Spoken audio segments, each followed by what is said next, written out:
ਹਾਂਜੀ ਦੋਸਤੋ, ਇੱਕ ਹੋਰ ਵੀਡੀਓ 'ਚ ਤੁਹਾਡਾ ਸਭ ਦਾ ਸਵਾਗਤ ਹੈ। ਸੋ ਦੋਸਤੋ, ਜਿਵੇਂ ਕਿ ਤੁਹਾਨੂੰ ਸਭ ਨੂੰ ਪਤਾ ਕਿ ਪੰਜਾਬ ਦੇ ਵਿੱਚ ਜਿਹੜਾ ਕਿਸਾਨਾਂ ਦੇ ਮੁੱਦੇ ਨੂੰ ਲੈ ਕੇ ਕਾਫੀ ਜਿਹੜਾ ਪੰਜਾਬ ਦੇ ਵਿੱਚ ਮਾਹੌਲ ਪੱਕਿਆ ਹੋਇਆ। ਤੁਸੀਂ ਦੇਖ ਸਕਦੇ ਜਿਸ ਤਰ੍ਹਾਂ ਬਾਰਡਰ ਦੇ ਉੱਪਰ ਜਿਹੜੇ ਨੇ ਪੰਜਾਬ ਸਰਕਾਰ ਦੇ ਵੱਲੋਂ, ਪੰਜਾਬ ਪੁਲਿਸ ਦੇ ਵੱਲੋਂ ਹੱਲਾ ਬੋਲਿਆ ਗਿਆ।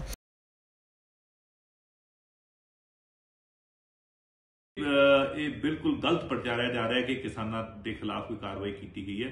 ਅਸੀਂ ਕਿਸਾਨਾਂ ਦੇ ਨਾਲ ਸੀ, ਕਿਸਾਨਾਂ ਦੇ ਨਾਲ ਹਾਂ, ਕਿਸਾਨਾਂ ਦੇ ਨਾਲ ਰਹਾਂਗੇ। ਸਾਰੀਆਂ ਜੋ ਕਿਸਾਨੀ ਦੀਆਂ ਮੰਗਾਂ ਹੈ ਉਹਨਾਂ ਨਾਲ ਅਸੀਂ ਸਹਿਮਤ ਹੈ ਔਰ ਮੋਢੇ ਨਾਲ ਮੋਢਾ ਲਾ ਕੇ ਅਸੀਂ ਉਹਨਾਂ ਮੰਗਾਂ ਦੀ ਖਾਤਰ ਲੜਦੇ ਰਹੇ ਔਰ ਲੜਦੇ ਰਹਾਂਗੇ। ਬਾਕੀ ਜਿਹੜੀ ਗੱਲ ਹੈ, ਤੁਸੀਂ ਦੇਖੋ ਵੀ ਪਿਛਲੇ 1-1.5 ਮਹੀਨੇ ਤੋਂ ਪੰਜਾਬ ਸਰਕਾਰ, ਪੰਜਾਬ ਦਾ ਜਿਹੜਾ ਸਭ ਤੋਂ ਵੱਡਾ ਦਰਦ ਹੈ, ਮਾਵਾਂ ਦਾ ਜਿਹੜਾ ਦਰਦ ਹੈ, ਉਹ ਨਸ਼ਾ ਹੈ, ਉਹਦੇ ਖਿਲਾਫ ਇੱਕ ਫੈਸਲਾਕੁਨ ਜੰਗ ਲੜ ਰਹੀ ਹੈ।